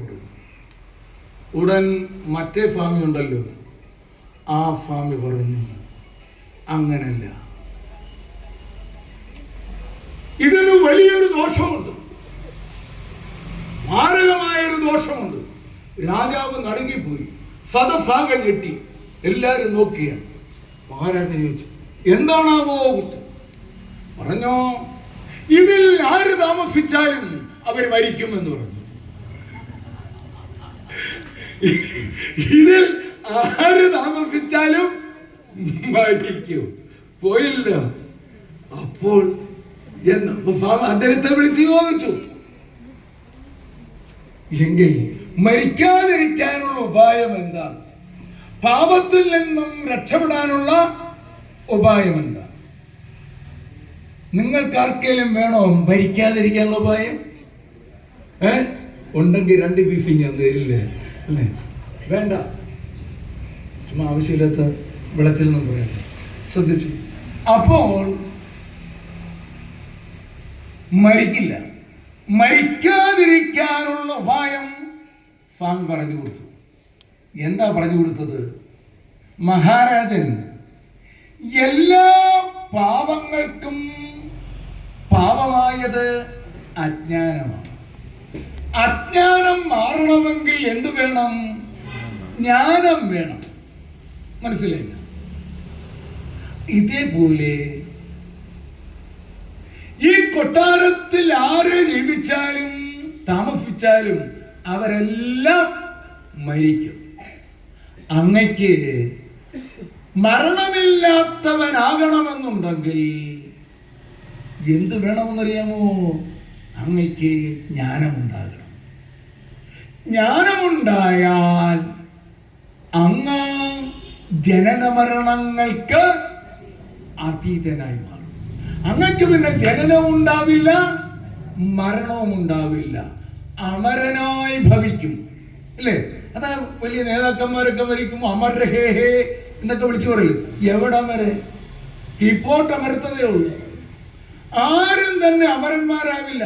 10 പേരിൽ നിന്ന് മുദ്രാവാക്യം വിളിച്ചാൽ എന്ത്? ഞങ്ങളിലൂടെ എവിടെ ജീവിക്കുന്നു? ഞങ്ങളിലൂടെ ജീവിക്കുന്നു, മരിച്ചിട്ടില്ല. പിന്നെ ഇതെന്തൊരു പച്ചക്കള്ളമായി പറയുന്നത് അല്ലേ? അപ്പൊ ഇവന് വേറെ ആരും വീട്ടിൽ ഭാര്യയും മക്കളും ഭർത്താവും ആരും ഇല്ല. ഇവർക്കാർക്കും തെറ്റ് തെറ്റ് തെറ്റ്, അടിമത്വം അടിമത്വം അടിമത്വം. നാം രക്ഷപ്പെടുക, നമ്മൾ ആരാവുക? അമരരാകുക. ഓരോരുത്തരും അമരരാവണം. നമ്മൾ ഓരോരുത്തരും ജനനമരണരഹിതമായ അവസ്ഥയിലേക്ക് എത്തണം. അവിടെ എന്തില്ല? സുഖവുമില്ല, ദുഃഖവുമില്ല. അപ്പൊ പിന്നെ അവിടെ എന്താ? നിത്യമായ പരമാനന്ദം മാത്രം. ശുദ്ധമായ ബോധത്തിൽ, ജ്ഞാനത്തിൽ പരമാനന്ദം മാത്രം അനുഭവിക്കും. ഇത് വേണമെങ്കിൽ മഹാരാജൻ താങ്കൾ ഗുരുവിൽ നിന്നും ജ്ഞാനം സ്വീകരിക്കാൻ പറഞ്ഞു. അങ്ങനെ ഗുരുവിൽ നിന്നും ജ്ഞാനം സ്വീകരിച്ചപ്പോൾ ഗുരു ഉപദേശിച്ചു കൊടുത്തു. എന്താ ഉപദേശിച്ചു കൊടുത്തത്? ജ്ഞാനമുദിക്കാൻ നിങ്ങൾ ആദ്യം ഗുരു പറയുന്നത് ശ്രമിക്കണം, അതിനെക്കുറിച്ച് പിന്നെ നിത്യാസനം ചെയ്യണം, മനനം ചെയ്യണം, അതിനെ നിത്യാസനം ചെയ്യണം. പറഞ്ഞു, കുഞ്ഞേ, സർവ്വതിനും ആധാരമായിരിക്കുന്ന, സർവവിദ്യ പ്രതിഷ്ഠിതമായിരിക്കുന്ന, സർവേശ്വരപ്രദായകമായ പരമമായ മന്ത്രമാണ് ഏത്? ഓം. ഇത് ഉപനിഷത്ത് പഠിപ്പിക്കുന്നതാണ്. എത്ര പേർക്കറിയാം ഇത്? ഓം എന്ന മന്ത്രത്തെ 4 വിധത്തിൽ ഉപാസന ചെയ്ത് മുന്നേറിയാൽ നമ്മളിൽ എന്ത് തെളിഞ്ഞു വരും? ജ്ഞാനം തെളിഞ്ഞു വരും. ജ്ഞാനം നമുക്ക് ലഭിക്കുകയല്ല. ജ്ഞാനം നമുക്ക് ലഭിക്കുക എന്ന് പറയുമ്പോൾ നമ്മളിൽ നിന്നും അന്യമായത് കിട്ടുന്നതിനാൽ ലഭിക്കുക എന്ന് പറയുന്നു. പക്ഷേ ഇത് ജ്ഞാനം നമ്മളിൽ ഉദിക്കുകയാണ് എന്ന് പറഞ്ഞാൽ ജ്ഞാനം ആരിലുണ്ട്? നമ്മളിലുണ്ട്. അത് സർവേശ്വരൻ തന്നെയാണ്. അത് മായ കൊണ്ട്, അജ്ഞാനം കൊണ്ട് മൂടിയിരിക്കുകയാണ്. നമ്മൾ അജ്ഞാനം കൊണ്ട് മൂടിയിരിക്കുക. ഏതുപോലെ? നമ്മള് ഈ അടുപ്പിൽ കനല് എന്തുകൊണ്ട് മൂടിയിരിക്കുകയാണ്? ചാരം കൊണ്ട് മൂടിയിരിക്കുകയാണ്. നോക്കിയാൽ അഗ്നി കാണാൻ കഴിയില്ല. അഗ്നി കാണാൻ കഴിയാതിരിക്കുന്നതിനാൽ നമ്മൾ വിചാരിക്കുന്നത് വെറും ചാരമാണ്. അതുകൊണ്ട് നമ്മൾ അജ്ഞാനം കൊണ്ട് നിറഞ്ഞിരിക്കുന്നതിനാൽ നമ്മൾ വിചാരിക്കും ഞാൻ അപ്പുണ്ണി, നീ ജാനകി, നീ ബിന്ദു, നീ സിന്ധു, നീ വിനുമോൻ ഒക്കെയാണ്. അല്ല അല്ല, നീ ആരാണ്? നീ അമൃതസ്യപുത്ര, നീ അമൃതസ്യപുത്ര, അമൃതാനന്ദത്തിന്റെ അരുമസന്തതിയാണ്. എന്ന് പറഞ്ഞാൽ ജനനമരണരഹിതമായ, നാശരഹിതമായ, നിത്യതയായ ആത്മാവാണ് നീ എന്നറിയണം. അറിയണമെങ്കിൽ എന്തു പറ്റി? എന്തു വേണം? ഈ അഗ്നിയെ മൂടിക്കിടക്കുന്ന ചാരത്തെ നമ്മൾ എന്ത് ചെയ്യണം? ഊതിക്കളയണം. ഊതുമ്പോൾ എന്ത് ചെയ്യും? അഗ്നി മിനിങ്ങത്തതയുള്ളൂ, ഊതിയല്ല. എന്നാൽ ഇപ്പൊ നമ്മളിന്ന് നോക്കുമ്പോൾ ഈ ചാരം മൂടിക്കിടക്കുന്ന പൈപ്പെടുത്ത് വെച്ച് ഊതിയപ്പോൾ എന്തെങ്ങ് പോകുന്നു? ചാരം പോകുന്നു. അവിടെ ഇവിടങ്ങളിൽ കനല് കിടക്കുന്നു. ഈ കനല് കിടന്നാൽ, ഊതിയാൽ അത് അവിടെ കിടന്ന് അങ്ങനെ മിനുങ്ങുകയാണ് ചെയ്യുന്നത്. മനസ്സിലായല്ലോ? അവിടെ ഇവിടങ്ങളിൽ കിടന്ന് മിനുങ്ങുകയാണ്. അവിടെ ഇവിടങ്ങളിൽ കിടക്കുന്ന മിനുങ്ങുന്നതായ ആ അഗ്നി കനലുകളെ നമ്മൾ ഒരുമിച്ചൊന്ന് കൂട്ടിയിട്ടിട്ട് ഒരു ഊത് കൊടുത്താൽ അതെന്ത് ചെയ്യും? കത്തും. അതാണ് നമ്മൾ ഈ നടത്തിയത്. മനസ്സിലായില്ല? ഏത് പ്രാർത്ഥനാ യോഗം. അവിടവിടങ്ങളിൽ കിടന്ന കനലുകളെല്ലാം കൂടെ എന്ത് ചെയ്ത് ഒന്നിച്ചു കൂടി പ്രജ്വലിക്കുകയാണ് ചെയ്തത്. ഇതാണ് പ്രാർത്ഥനാ യോഗം എന്ന് പറയുന്നത്. ഇതാർക്കില്ല? ഹിന്ദുക്കൾക്കുണ്ടായിരുന്നു. പണ്ട് നാമച്ചറപ്പ് തുടങ്ങിയിട്ടുള്ള കാര്യങ്ങൾ ഇതെല്ലാം പെന്തക്കോസ്തുകാരും മറ്റ് ക്രിസ്ത്യാനികളും മുസ്ലിങ്ങളും ഒക്കെ കൊണ്ടുപോയി. നമ്മളിങ്ങനെ അവരുടെ വീടിൻ്റെ വാതക്കനെ വായി നോക്കി നടക്കും. ഇപ്പൊ വിളിക്കും, ബിരിയാണി തിന്നാം. ഇത്ര വേസ്റ്റ് ആളുകൾ. ഇവിടെ അധ്വാനിച്ച നിനക്ക് വല്ലോന്റെ ബിരിയാണി തിന്നേണ്ട കാര്യമുണ്ടോ? അല്ലേ? നിനക്ക് എത്ര വേണമെങ്കിലും തിന്നാം. നീ അധ്വാനിക്കുക. വല്ലവന്റെ വീട്ടിലുണ്ടാക്കുന്നതിന്റെ മണം വരുന്നതും പിടിച്ചുകൊണ്ട് ഇങ്ങനെ റോഡിനോടൊക്കെ ഇപ്പൊ വിളിക്കും അല്ലേ? ഒരിക്കലും വരുത്. അപ്പൊ നമ്മൾ നമ്മുടെ വീടുകളിലെല്ലാം തന്നെ പ്രാർത്ഥനാ യോഗങ്ങൾ സംഘടിപ്പിക്കണം. വീട്ടിൽ അച്ഛനും അമ്മയും മക്കളും കൂടി പ്രഭാതത്തിലും പ്രദോഷത്തിലും, അല്ലെങ്കിൽ പ്രദോഷത്തിലെങ്കിലും ഒരു 10 മിനിറ്റ് ഒന്നിച്ചിരുന്ന് എന്ത് ചെയ്യുക? പ്രാർത്ഥിക്കും. എന്താ സീരിയൽ എന്ത് ചെയ്യുന്നില്ലേ? സീരിയലിന്റെ കാര്യം എന്താകും? അതെ, കായംകുളം കൊച്ചുകൊണ്ടിടെ ബാക്കി കാണാൻ പറ്റാതെ അല്ലേ? നമ്മുടെ തകരാറ് അതാണ്. ഏറ്റവും മനോഹരമായ സമയങ്ങളാണ് ഏത്? സന്ധ്യാസമയം. നോക്കൂ, നമ്മുടെ വീടുകളിൽ നല്ല നാദം മുഴങ്ങേണ്ടടുത്ത് അവിടെ മുഴങ്ങുന്നത് എന്താണ്? ദീനരോധനം, ഭീഷണി, കൊലവിളി, അക്രമം, ഗുണ്ടായിസം. ഈ ശബ്ദങ്ങളുടെ ഇൻവിസിബിൾ വൈബ്രേഷൻ കൊണ്ട് എവിടെ നിറയും? നമ്മുടെ വീടിന്റെ അന്തരീക്ഷം നിറയും. ഒരു കാരണവശാലും ഈ സാധനങ്ങൾ നമ്മൾ വെക്കാൻ പാടില്ല. വേണമെങ്കിൽ വാർത്ത കേൾക്കാൻ വേണ്ടി ദൂരദർശന്റെ ഉണ്ട്, അത് അല്ലെങ്കിൽ മറ്റേലും നോക്കൂ. അതുകൊണ്ട് കാണാൻ കൊള്ളരുതാത്തതും കേൾക്കാൻ കൊള്ളരുതാത്തതും അച്ഛനും അമ്മയും മക്കളും കൂടി ഇരുന്നാൽ കാണാൻ പറ്റാത്ത കാര്യങ്ങളൊക്കെയാണ് ഇത് കാണിക്കുന്നത്. ഈ കാണിക്കുന്ന ആളുകളുടെ ജീവിതം നിങ്ങൾ അന്വേഷിച്ചു നോക്കുക. അവരുടെ മുഴുവൻ ജീവിതവും പൊളിഞ്ഞതായിരിക്കും. മുഴുവൻ ജീവിതത്തിൽ അടുക്കും ചിട്ടയും ഇല്ലാത്ത, ഡിസിപ്ലിൻ ഇല്ലാത്ത ആളുകളായിരിക്കും ബഹുഭൂരിപക്ഷവും. ഈ സമൂഹത്തോടോ രാജ്യത്തോടോ വ്യക്തികളോടോ കുടുംബങ്ങളോടോ യാതൊരു പ്രതിബദ്ധതയില്ല. നെഗറ്റീവ്. അതുകൊണ്ട് അതൊക്കെ മാറ്റിയിട്ട് അച്ഛനും അമ്മയും മക്കളും കൂടി ഇരുന്ന് പ്രാർത്ഥിക്കുക. 10 മിനിറ്റെങ്കിലും പ്രാർത്ഥിക്കുക. അതിനെന്തോ ഒരു ഐക്യമായിരിക്കും ഉണ്ടാക്കാൻ കഴിയുന്ന വീട്ടിൽ. ഗൃഹാന്തരീക്ഷം വളരെ പരിശുദ്ധമാകും. ആ ഹൃദയം മുഴുവനും, എല്ലാവരുടെയും ഹൃദയത്തിൽ ഒരു നല്ല ആനന്ദരസം ഉണ്ടാവുകയും ചെയ്യും. ഇത് ഹിന്ദുക്കളുടെ വീടുകളിൽ നിന്നും ഡിസപ്പിയർ ചെയ്തുകൊണ്ടിരിക്കുന്നു. അതേസമയം സൺഡേ, ഞായറാഴ്ച ദിവസം രാവിലെ ഇതുവെല്ലാം വെക്കുമോ? ഇത്തരം കാര്യങ്ങളൊന്നും അവർ കാണിക്കത്തില്ല. കാരണം എന്താ? ക്രിസ്ത്യാനികൾക്ക് പള്ളിയിൽ പോകേണ്ട സമയമാണ്, അവർ കാണത്തില്ല. വെള്ളിയാഴ്ച വെക്കത്തില്ല. ഏത് മുസ്ലിങ്ങൾ വന്ന് എല്ലാ ദിവസവും ആർക്ക് വെച്ച് തരും? നിങ്ങൾ നോക്കി, ഏറ്റവും കൂടുതൽ ഡൈവേഴ്സ് കേസ് ആരുടെയാണ്? ഹിന്ദുക്കളുടെയല്ലേ? അല്ലേ? ഏറ്റവും കൂടുതൽ ക്രിമിനൽ കേസ് നടക്കുന്ന ആരുടെയാണ്? ഹിന്ദുക്കളുടെയല്ലേ? ഏറ്റവും കൂടുതൽ പിച്ചക്കാരാരാണ് നടക്കുന്നത്? ആരാ?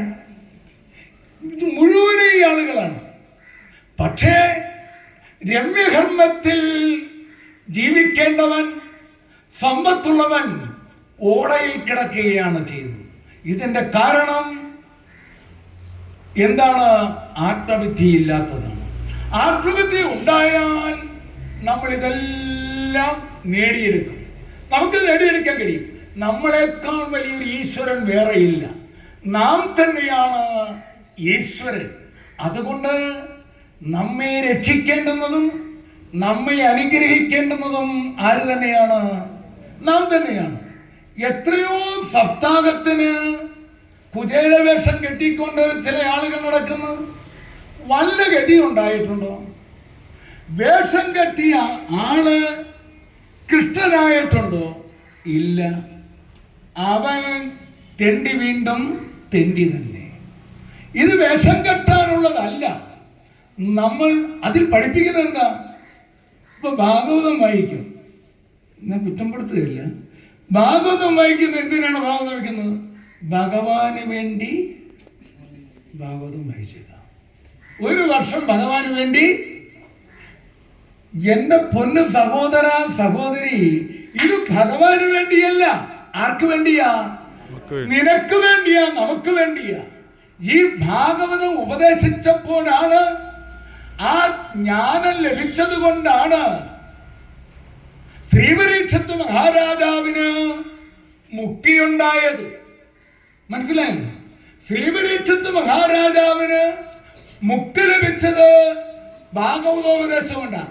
അതിന്റെ ഭാഗമായിട്ടാണ് മുക്തി ലഭിക്കാൻ വേണ്ടി എന്ത് നടത്തുന്നത്? ഒരു ട്രേഡ് യൂണിയൻ തൊഴിലാളിയെ വിളിച്ചിരുത്തും.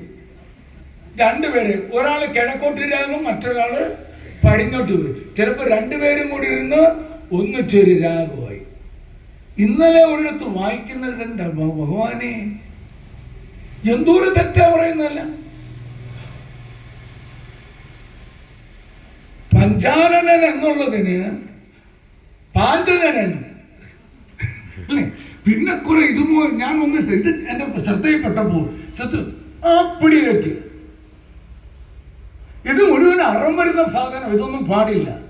എഴുത്തും വായന അറിയാവുന്നവര്, ഒരു ഗുരുമുഖത്തു നിന്ന് പഠിച്ചിട്ടുള്ളവരെ കൊണ്ട് വേണം ഇത് വായിപ്പിച്ച് അർത്ഥം ഗ്രഹിക്കേണ്ടുന്നത്. എങ്കിൽ മാത്രമേ മോക്ഷമുണ്ടാവുകയുള്ളൂ. അല്ല രാവിലെ ഒരാളെ വിളിച്ചിരുത്തിയിട്ട് മൂത്ത ചെറുക്കൻ ഓഫീസിൽ പോയി, മോള് സ്കൂളിൽ പോയി, അച്ഛൻ ഓഫീസിൽ പോയി, അമ്മയകത്ത് പണിയും കാര്യങ്ങളും ഒക്കെ ആയിട്ട്. ഞാൻ ഉള്ള കാര്യം പറയാൻ വെറുതെ ഉള്ളില്ല. ഞാൻ കുട്ടിയായിരുന്ന സമയത്ത്, ഞാൻ 10ാം ക്ലാസ്സിൽ പഠിക്കുന്ന സമയത്ത് ഈ ഗുരുവിൻ്റെ ബുക്കുകൾ ചില സ്ഥലങ്ങളിൽ കൊണ്ടു കൊടുക്കാൻ അച്ഛൻ എന്നെ ചുമതലപ്പെടുത്തി. എന്താർക്കാണ് അവിടുത്തെ പ്രധാനപ്പെട്ട കക്ഷികൾക്കൊക്കെയാണ്. അവരൊന്നും കാശ് തന്നിട്ടില്ല, അത് വേറെ കാര്യം. അതുപോലെ പോയിട്ട് ഞാനിങ്ങനെ സൈക്കിളെ വരുമ്പോൾ ഒരു 5:30 മണിയാകുന്നു. അപ്പോൾ അന്ന് പോലെ ഈ സ്ത്രീകൾ കൊട്ടയെടുത്ത് ഇങ്ങനെ കക്ഷത്ത് വെച്ചുകൊണ്ടാണ് ചന്തയിൽ പോകുന്നത്. വട്ടിയും കൊട്ടയും, ഞങ്ങളടുത്ത് കൊട്ടയാണ്, ഇവിടെ വട്ടിയില്ലേ, ആ കൊട്ടയും വട്ടിയായിട്ട് ഇങ്ങനെ പോകും. അപ്പോൾ റോട്ടിൽ നിന്ന് വന്നതായ ഒരു ചേച്ചി, മീനാക്ഷി ചേച്ചിയെ, എന്താടി കുഞ്ഞെ ചന്തയിൽ പോകാൻ വരുന്നുണ്ടോ? ഞാൻ ചന്തയിൽ പോവുക. മോളെ എവിടെ നിൽക്കണേ? ഞാനും വരുന്നു, ഞാനൊന്ന് കുളിച്ചോട്ടെ. ഇന്നിവിടെ ഭാഗവതപാരായണ വരുന്നത്. ഇന്നിവിടെ ഭാഗവതപാരായണമായിരുന്നു, കുളിക്കാൻ പറ്റും. ചോദിക്കുമ്പോൾ പറയുന്നത് എന്തറിയോ? അതിനകത്തൊന്നും കാര്യം, മനസ്സ് നന്നായാ മതി. ഇല്ലേ? എടാ, മനസ്സ് നന്നാവേവന്റെ പുറവും നന്നാവും. പലരും പറയുന്നതാണ്, കുളിക്കാതെ നനയ്ക്കാതെ നടക്കുന്ന കക്ഷികൾ പറയാണ്, എന്തിനാ ഒരുങ്ങിക്കെട്ടിരണം, അകം നന്നാവണം. ഇവിടെ അകം നന്നായിട്ടുണ്ടെങ്കിൽ എവിടവും നന്നാവും, പുറവും നന്നാവും. അപ്പോൾ അതുകൊണ്ട് നാം മനസ്സിലാക്കേണ്ടുന്നത് ഈ പുരാണങ്ങളോ വേദങ്ങളോ ഒന്നും വെറുതെ വായിക്കാനുള്ളത് അല്ല. അത് അവിടെ ഇരുന്ന് കേട്ട്, കഥയല്ല കേൾക്കേണ്ടത്. കഥയിലൊരു കഥയുണ്ട് എന്ന് പറഞ്ഞാൽ, കഥയിലൊരു കഥ എന്ന് പറഞ്ഞാൽ കഥയിലൂടെ ഒരു അർത്ഥമുണ്ട്, ഒരു പ്രായോഗിക അർത്ഥമുണ്ട്. അത് പറയണം. ഇത് പറയാതിരുന്നിട്ടാണോ എന്ന് അങ്ങനെ ചെയ്ത് ശരിയാന്ന്? 16,008 സ്ത്രീകളെയല്ലേ കല്യാണം കഴിച്ചതാര്? ആ ശ്രീകൃഷ്ണൻ ഇല്ലേ? ഔദ്യോഗികമായിട്ടും അനൗദ്യോഗികമായിട്ടും ഭാര്യമാരുള്ള ആളല്ലേ? ഇതാണോ നമ്മുടെ ഇല്ലേ? പിന്നെ മാത്രമല്ല, ഞാനിച്ചിരി കുടിച്ചാലാണ് വലിയ പ്രശ്നം ഇല്ലേ? ആ ശിവനാണെങ്കിൽ ഇല്ലേ ധീരമായി കുടിച്ചുകൊണ്ട് ഡാൻസ് ചെയ്തുകൊണ്ട് നടക്കുകയാണ് അല്ലേ? അപ്പൊ പിന്നെ എനിക്ക് കുടിച്ചായിരുന്നു. ഇവരൊക്കെ എന്താ കുടിച്ചെന്ന് വല്ലോ ഇവനറിയാവോ?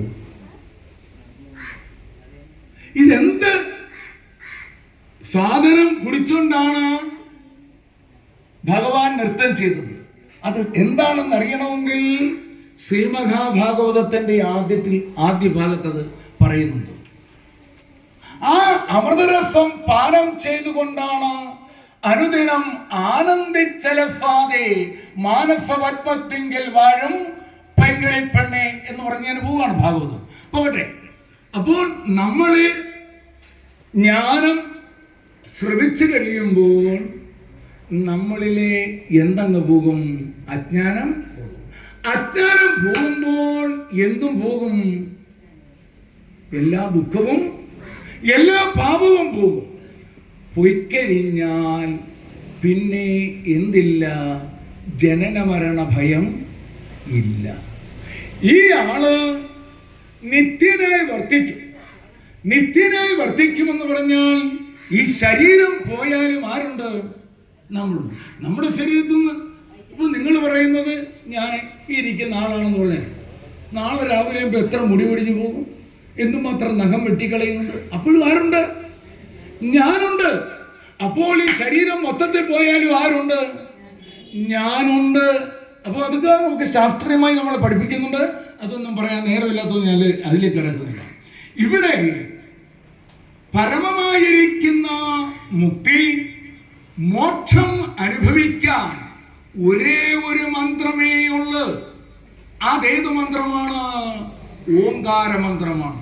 ഇതാണ് ഭാരതത്തിന്റെ ഐക്യത്തിന് കാരണം. ഇത് എന്താ ഐക്യം എന്ന് പറഞ്ഞാൽ ഇത് ആത്മീയത മാത്രമല്ല, ഇതിനകത്ത് എന്തുണ്ട്? ഭൗതികതയുണ്ട്. ആത്മീയതയും ഭൗതികതയും ഒന്നിച്ച് നിൽക്കുന്നതാണ് ഏത്? ഓംകാരം എന്ന് പറയുന്നത്. അതിനെ നാം വേണ്ടവണ്ണം ഒന്നിച്ച് അറിയണം. ഭാരതത്തിൽ ഇപ്പൊ നമുക്കറിയാം, ഓരോ ശ്രീ കൃഷ്ണക്ഷേത്രത്തിലെ ആരാധനാ രീതിയല്ല എവിടെ? വിഷ്ണു ക്ഷേത്രത്തിൽ. അവിടുത്തെ ആരാധനാ രീതിയല്ല ദേവീക്ഷേത്രത്തിൽ. അവിടുത്തെ ആരാധനാ രീതിയല്ല എവിടുത്തത്? ശിവക്ഷേത്രത്തിലത്. ശിവക്ഷേത്രത്തിലെ ആരാധനാ രീതിയല്ല സുബ്രഹ്മണ്യ ക്ഷേത്രത്തിൽ, ഗണപതി ക്ഷേത്രത്തിൽ. ഒക്കെ വൈവിധ്യങ്ങളായ ആരാധനാ രീതികളാണുള്ളത്. ഇനിയും നമ്മുടെ അമ്പലത്തിൽ ക്ഷേത്രത്തിനകത്ത് കയറാൻ നമുക്ക് കഴിയില്ല. ശ്രീകോവിലുള്ളിൽ നമുക്ക് കയറാം. വടക്കേ ഇന്ത്യയിൽ ചെന്നാലോ നമുക്ക് കയറി പൂജിക്കുകയോ മണിയടിക്കുകയോ ആരതി നടത്തുകയോ ഒക്കെ തന്നെ ചെയ്യാം. അപ്പം വ്യത്യസ്തമായ ഭാഷയുണ്ട്, വ്യത്യസ്തമായ വേഷവിധാനമുണ്ട്, വ്യത്യസ്തമായ ആഹാര രീതിയുണ്ട്, വ്യത്യസ്തമായ സംസ്കാരമുണ്ട്, എല്ലാമുണ്ട്. പക്ഷേ ഭാരതത്തിലെ മുഴുവൻ ജനങ്ങളെയും ഏകോപിപ്പിക്കുന്ന ഒരേ ഒരു ഘടകമെന്ന് പറയുന്നത് ഏത് മാത്രമാണ്? ഓംകാരമാണ്. കാരണം എല്ലാ ദേവന്മാരെയും ആരാധിക്കുന്നവർ ഏത് മന്ത്രം ചൊല്ലും? ആദ്യം ഓം ചൊല്ലും ഇല്ലേ? ഇനി യോഗയായിരിക്കുന്ന ആളും എന്തിനെയാണ് സ്തുതിക്കുന്നത്? ഓംകാരത്തെയാണ്. ജ്ഞാനിയായ ആള് വിചാരം ചെയ്യുന്നത് എന്തിനെയാണ്? ഓംകാരത്തെയാണ്. ഈ ഓംകാരം ഏതെങ്കിലും ഭാഷയാണോ? അല്ല. ഇതൊരു ഭാഷയല്ല. ഇതിനൊരു രൂപമില്ല. പിന്നെ രൂപമോ? അത് നമുക്കറിയാൻ വേണ്ടി അങ്ങനെ ഉണ്ടാക്കി വെച്ചു. ഇത് അതിനൊരു രൂപമില്ല, അത് സ്മരിക്കാനൊക്കില്ല. അതൊരു പ്രത്യേക തലമാണ്. അത് ഉപനിഷത്ത് പഠിച്ചെങ്കിലേ അറിയാൻ കഴിയുള്ളൂ. അപ്പോൾ ഉപനിഷത്തിൽ പഠിപ്പിക്കുന്നത് എങ്ങനെ നമ്മുടെ ജീവിതത്തെ ദുഃഖത്തിൽ നിന്നും മോചിപ്പിച്ച് മുക്തി അഥവാ മോക്ഷം അനുഭവിക്കുക. അതിനുള്ള ഒരേ ഒരു മന്ത്രം ഏതു മാത്രമാണ്? ഓങ്കാരം മാത്രമാണ്. അപ്പോൾ ഓങ്കാരം ചൊല്ലിയാലോ? ഓങ്കാരം ചൊല്ലിയാൽ മുക്തി മാത്രമല്ല കിട്ടുന്നത്, ഭുക്തിയും കിട്ടും. ഭുക്തി എന്ന് പറഞ്ഞാൽ എന്താ? അന്നവും കിട്ടും. അന്നമെന്ന് പറഞ്ഞാൽ അന്നം മാത്രമല്ല, എന്ത്? നമുക്ക് വീടായി, വസ്ത്രമായി, വാഹനമായി, ആഭരണമായി, നമ്മുടെ ഭൗതികതയെ സമ്പുഷ്ടമാക്കാനുള്ള സർവ്വതും. സത്സന്തതികൾ ജനിക്കും, കീർത്തിമാനായി തീരും, സർവ്വതയും എല്ലാ രംഗത്തും ഒന്നാമനായി തീരും, സർവ്വർക്കും സ്വീകാര്യനായി തീരും, സർവ്വതിനെയും അറിയുന്നവനായി തീരും.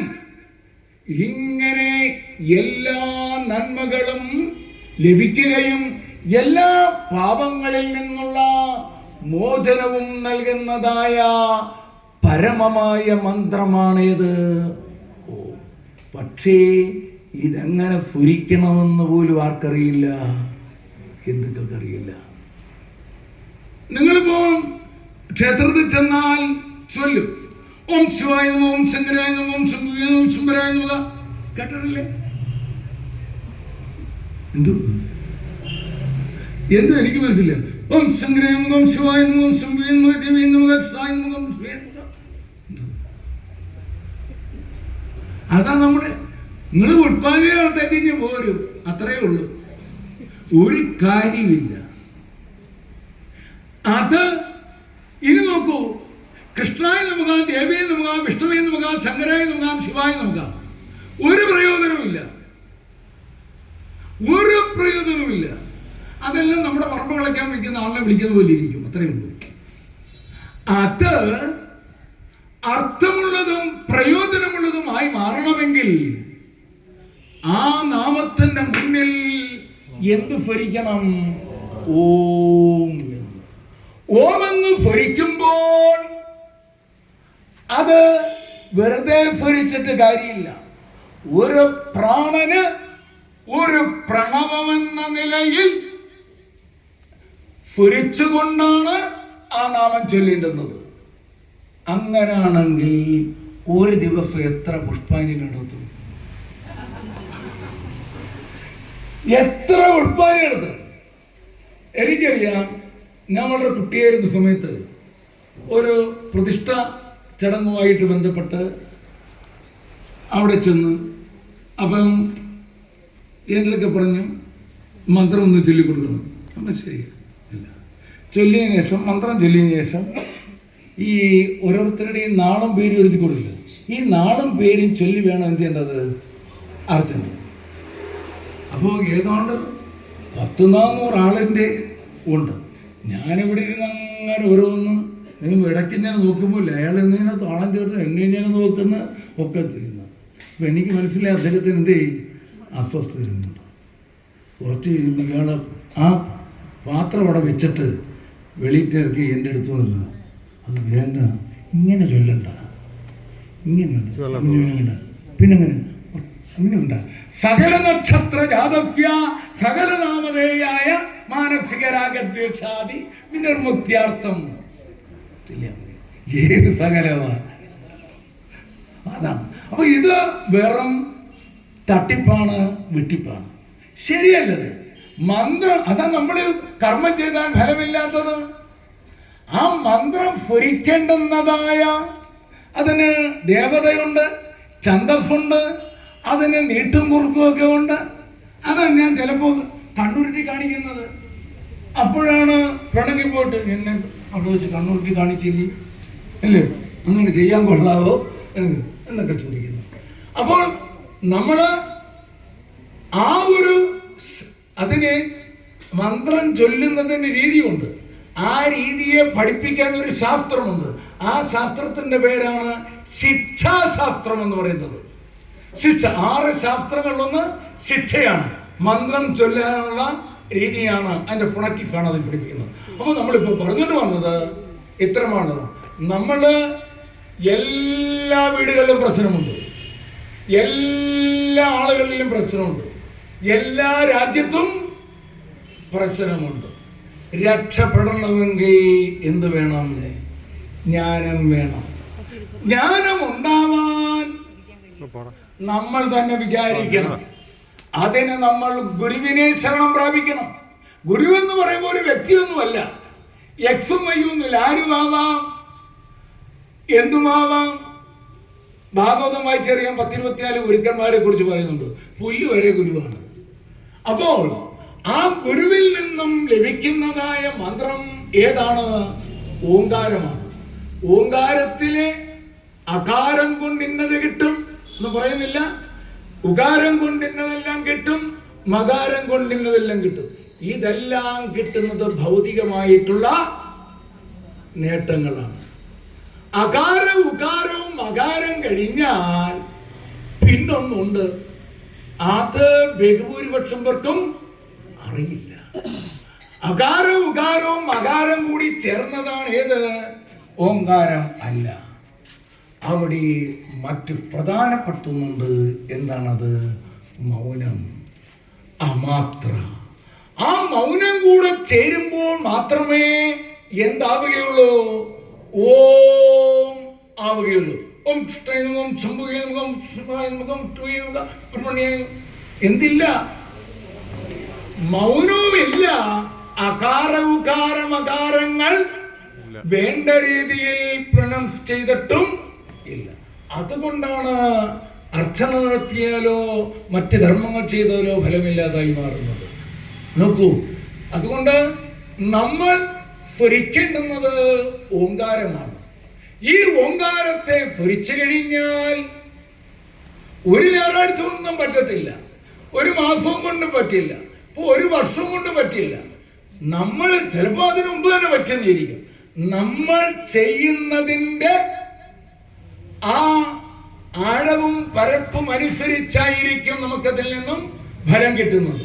അതുകൊണ്ട് ഓം എന്നതായ മഹാമന്ത്രത്തെ സാർവത്രികമായി അറിയിച്ചുകൊണ്ട് അത് അനുഷ്ഠിപ്പിക്കാനുള്ള പ്രേരണ നൽകിക്കൊണ്ട് മനുഷ്യന്റെ ഭൗതികവും ആത്മീയപരമായ അഭ്യുന്നതിയെ നൽകുക എന്നുള്ള ഉദ്ദേശത്തോടു കൂടിയാണ് നമ്മൾ ബ്രഹ്മയജ്ഞം നടത്തുന്നത്.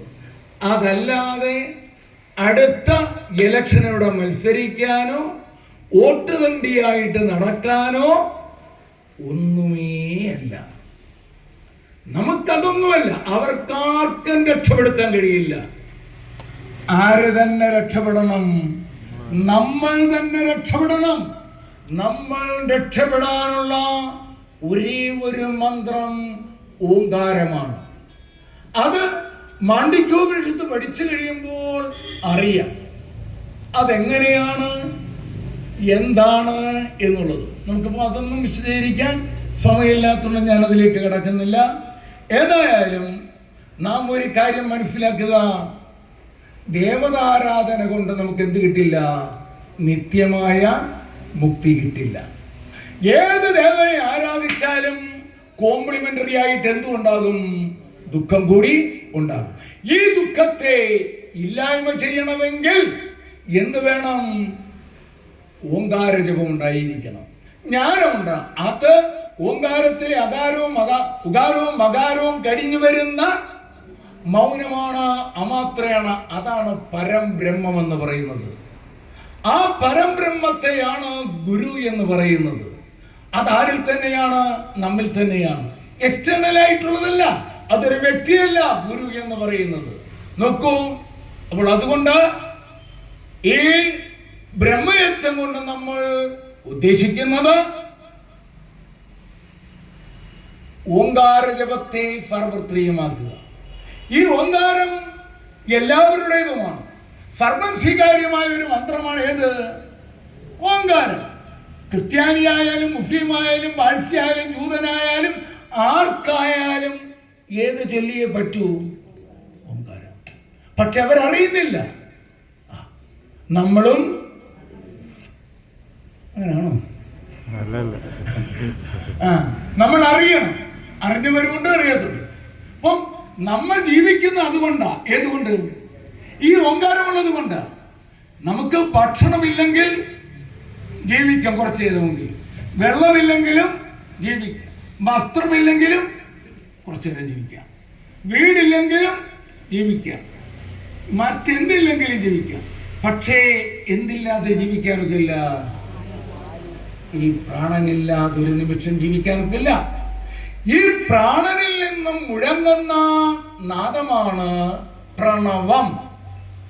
പ്രാണന്റെ ഉദ്ഗീതമാണ് പ്രണവം. ശ്രദ്ധിക്കണേ, എല്ലാവരും ശ്രദ്ധിക്കണം. ശ്രദ്ധിച്ചില്ല എങ്കിൽ ഒരു വലിയ കുഴപ്പം ഉണ്ടാകും. അത് ലാസ്റ്റ് ഞാൻ പറയുന്നതാണെന്നുള്ളത്.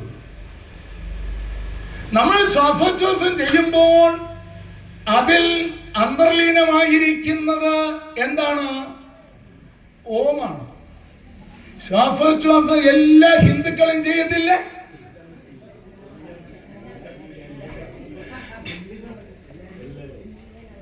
സാഗ്യമരിയില്ല, പാകിസ്ഥാൻകാര് ഫിലൂൺ പെന്തക്കോസ്തുകാര് ചെയ്യുമോ?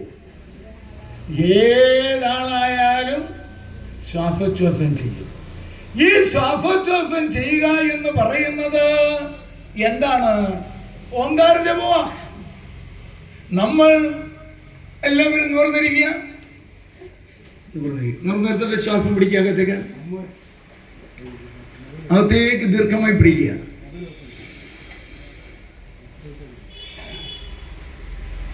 പതുക്കെ വിടുക വെളിയിലേക്ക്. വീണ്ടും പിടിക്കുക. പുറത്തേക്ക് വിടുക. ശക്തമായിട്ട് വിടുക. വീണ്ടും പിടിക്കുക. വിടുക. ഓക്കെ.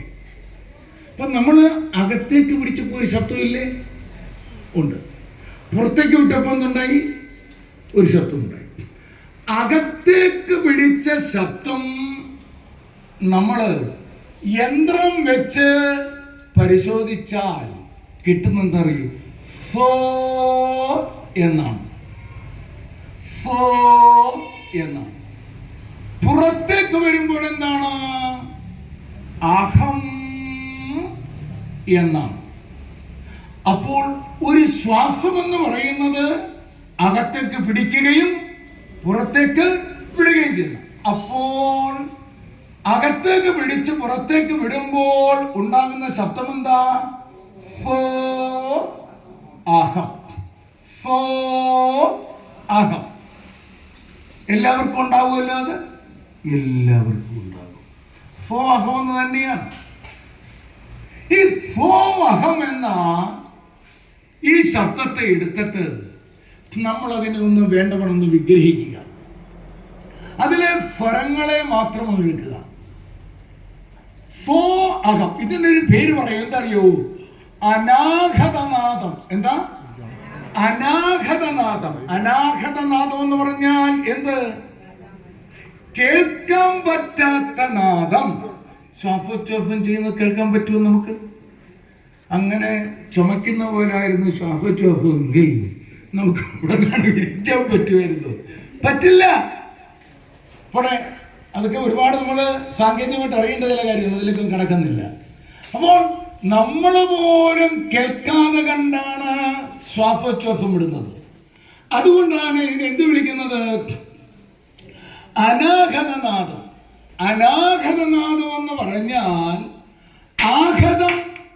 ആഘതം ഇല്ലാത്ത നാദം. ആഘതം എന്ന് പറഞ്ഞാൽ കൂട്ടിമുട്ടുക, തട്ടൽ, മുട്ടൽ ഒന്നുമില്ലാതെ നാദം. നമ്മൾ സാധാരണ പറയുന്നത് രണ്ട് ചേരുമ്പോഴേ എന്തുണ്ടാകത്തുള്ളൂ? ശബ്ദമുണ്ട്. അല്ല, തെറ്റാ. വിവരമില്ല എന്നുകൊണ്ട് പറയുന്നതാണത്. രണ്ട് ചേരുമ്പോഴല്ല, ഒന്നാകുമ്പോഴാണ് ശബ്ദം. ഇത് രണ്ട് എന്തായപ്പോഴാ? ഒന്നായപ്പോഴാണ് ശബ്ദം. ഇനി 1, 2 ആകുമ്പോഴും ശബ്ദം ഉണ്ടാകും, ഇല്ലേ? ഒരു പേപ്പർ എടുത്ത് വലിച്ചു കയറിയാൽ ശബ്ദം ഉണ്ടാകത്തില്ലേ? ഉണ്ടാകും. അപ്പോൾ ഈ ശബ്ദം എവിടുന്ന് ഉണ്ടാകും? നമ്മുടെ ഹൃദയത്തിൽ നിന്നാണ്. ഈ ഹൃദയം ചലിക്കുന്നത് 2 ചേർന്നാണോ? അല്ല, ഒന്നിൽ നിന്നാണ് ഇതുണ്ടാകുന്നത്. ഒരു പൂർണ്ണതയാണത്. നമ്മുടെ ഹൃദയം പൂർണ്ണതയാണ്. അതൊന്നാണ്, അത് ഏകമാണ്, അത് ഏകാത്മമാണ്. അതിൽ നിന്നുണ്ടാകുന്ന ശബ്ദമാണ് ഏത്? അനാഹതനാദം. അനാഹതനാദം. അനാഹതനാദം എന്ന് പറഞ്ഞാൽ കേൾക്കാൻ കഴിയാത്ത നാദം, അഥവാ തട്ടൽ, മുട്ടൽ, ഉരസൽ ഇല്ലാതെ ഉണ്ടാകുന്ന നാദം ആണ്. ഇത് ഫോവഹം. ഈ ഫോവഹം എന്നിൽ നിന്നും, ഫോ എന്ന ശബ്ദത്തിൽ നിന്നും ഫ എന്ന വ്യഞ്ജനം മാറ്റിയാൽ ഉള്ള സ്വരമേതാ? ഓ അല്ല മഞ്ജുട, ഓ. ഫോ എന്നതിൽ നിന്നും ആ എന്ന, അല്ല, ഫ എന്ന വ്യഞ്ജനം മാറ്റിയാൽ ഓ. അഹം എന്നതിലെ ആയും സ്വരമല്ലേ? അതെ. അപ്പോൾ ഓ അ 2 സ്വരമായി. ഇനി ഹം എന്നതിൽ ഹ മാറ്റിയാൽ, ഹ എന്ന വ്യഞ്ജനം മാറ്റിയാൽ എന്ന ഒരു അർദ്ധസ്വരമാണ്. അർദ്ധസ്വരമാണ്. അപ്പോൾ സ്വരം 3 ഏതൊക്കെ? ഓ ആ ഉം. ഓ ആ ഉം. അപ്പോൾ നമ്മുടെ ശ്വാസോച്ഛ്വാസത്തിൽ ഉണ്ടാകുന്ന നാദം എന്താണെന്നറിയാണ്. എന്താണ് സ്വരം? എന്തൊക്കെയാണ്? ഓ ആ ഉം. എങ്ങനെയാണ്? ഓ ആ ഉം. എളുപ്പം പറ. ഓ ആ ഉം, ഓ ആ ഉം. പോരാ, വേഗം പോരാ, പോരാ. ഓ ആ ഉം, ഓ ആ ഉം, ഓ ആ ഉം, ഓ ഉം, ഓ ഉം, ഓ ഉം, ഓ ഉം, ഓ ഉം, ഓ ഉം, ഓ ഉം, ഓ ഉം, ഓ ഉം, ഓ ഉം, ഓ ഉം. അല്ലല്ല, ഇത് കേട്ടുകൊണ്ടിരിക്കുന്ന സുന്നി മുസ്ലിമും യാക്കോബക്കാരനും ചിന്തിക്കും, ആഹാ, അപ്പോൾ ശ്വാസോച്ഛ്വാസം വിടുന്നത് ഓമെന്നാണോ? എങ്കിൽ ഹറാമായ ഓം ശ്വാസോച്ഛ്വാസം ഞാൻ വിടുന്നില്ല. കൃഷ്ണ ഗോവിന്ദ നാരായണ, ഇല്ലേ? അപ്പോൾ ഇത് ഹിന്ദുക്കളേതാണ്. അതുകൊണ്ട് അതേ ഹിന്ദുവിന് ഇറ്റ്സ് എ യൂണിവേഴ്സൽ പ്രയർ. ഇതാണ് സനാതനമായിട്ടുള്ളത്. ഇതിനെ നമ്മൾ തിരിച്ചറിയണം. അതാണ് ജ്ഞാനം. അപ്പോൾ എല്ലാ ജീവികളിലും എന്തുണ്ട്? ശ്വാസോച്ഛ്വാസം ഉണ്ടല്ലോ. നമ്മുടെ വീട്ടിലെ പശുവിനുണ്ട്, പട്ടിക്കുണ്ട്, പൂച്ചയ്ക്കുണ്ട്, പക്ഷികൾക്കുണ്ട്, വൃക്ഷങ്ങൾക്കും എല്ലാ ശ്വാസോച്ഛ്വാസമുണ്ട്. പക്ഷേ ഇത് ഓമാണ്, ബ്രഹ്മമാണ്, എന്നിലെ ഈശ്വരൻ തന്നെയാണ്. ഇങ്ങനെ പോയാൽ ഇടപാട് തീർന്നില്ലേ? പോയാൽ മാവ് വെട്ടുക, ഇഡ്ഡലി ഉണ്ടാക്കുക, പിന്നെ ഇരുന്നുകൊണ്ട് പറയും എന്ത് കാറായിരുന്നു തെക്ക് വടക്ക് കിഴക്ക് പടിഞ്ഞാറ് കിടന്നത്. ഓ, അപ്പം മരിച്ചപ്പോ ആരല്ല വന്നത്? എവിടെ? പിന്നെ പൊങ്കച്ചപ്പറച്ചില്ല, അല്ലേ? അതോ ചെറിയ കാറുമല്ലോ വന്നു, പിന്നെ നീലാണ്ടം വണ്ടിയാണ്. അപ്പോൾ അതൊക്കെ ഒരു കാര്യമില്ല, ചുമ്മാതെ പറയുന്നതൊക്കെ. അപ്പോൾ പറഞ്ഞിട്ട് വന്നത്, ഇത് പോയാൽ സംഗതി തീർന്നു. അതുകൊണ്ട് ഈ ഓം എന്ന് പറയുന്നത് ഓം ഇതി ബ്രഹ്മ. ഓം എന്ന് പറഞ്ഞാൽ ബ്രഹ്മമാണ്.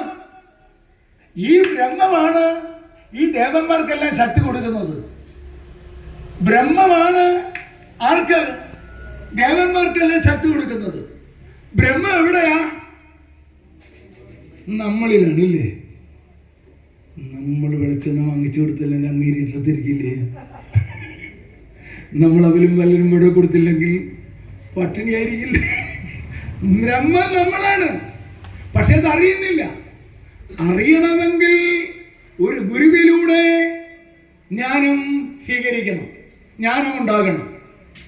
അങ്ങനെ ഒരു ഗുരുവിലൂടെ, ആ ഗുരു എക്സ്റ്റേണൽ നമ്മൾ തന്നെയാവാം, എങ്ങനെയാവാം? ആ ജ്ഞാനം ജ്ഞാനത്തിലൂടെ ഞാൻ ഓം ആണ് എന്ന് തിരിച്ചറിയുന്നതോടെ നമ്മൾ അമൃതനായി മാറുന്നു.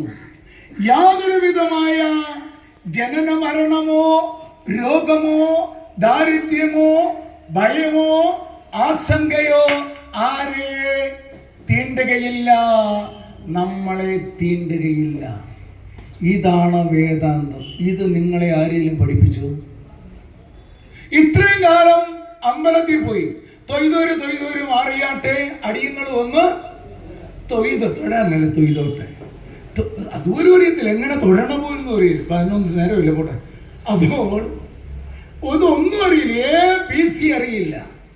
അപ്പോൾ എല്ലാ ദുഃഖങ്ങളിൽ നിന്നും മോചനം നൽകുന്നതായ പരമമായ സർവശക്തൻ ബ്രഹ്മം ഓങ്കാരം നമ്മിൽ തന്നെയാണ് എന്ന് നാം തിരിച്ചറിഞ്ഞ് അനുഭവിക്കണം.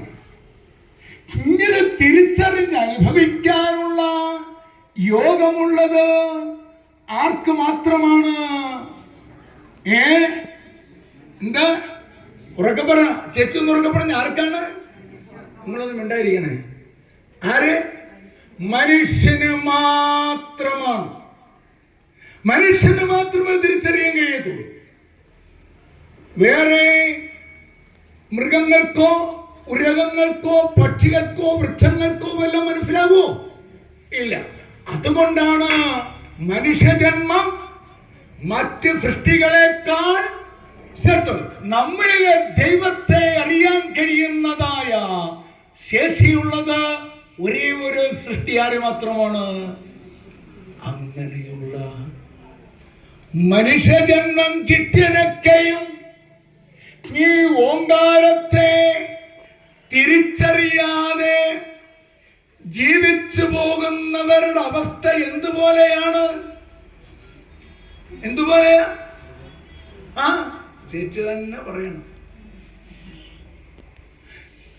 ഇത് ആർക്ക് മാത്രം തിരിച്ചറിയാൻ കഴിയുള്ളൂ? മനുഷ്യന് മാത്രം. ആർക്ക് പറ്റില്ല? മൃഗങ്ങൾക്ക് പറ്റില്ല. ഉറക്കപ്പറ ആർക്ക് പറ്റില്ല? മറ്റ് ജീവിതം ഒരുപാട് സംസ്കാര സമ്പന്നൊന്നും ആവേണ്ട അല്ലേ? അല്ലേ? വലിയ വില്ലാളി വീരത്തിയാണ്. മൃഗങ്ങൾക്ക് കഴിയില്ല. ഡോസ് കൂടിയിരിക്കട്ടെ, മൃഗങ്ങൾക്ക് കഴിയില്ല. എന്നാൽ ഈ അനുഗ്രഹീതമായ മനുഷ്യജന്മം കിട്ടിയിട്ടും ഈ ഓങ്കാരത്തെ അറിയാൻ കഴിയാത്ത ആളിന്റെ അവസ്ഥ ഏതുപോലെയാണ്? ആരെ പോലെയാ? ഉറക്കം പറ. മൃഗത്തെ പോലെയാണ്. ചേച്ചി എന്ത് തീരുമാനിച്ചു?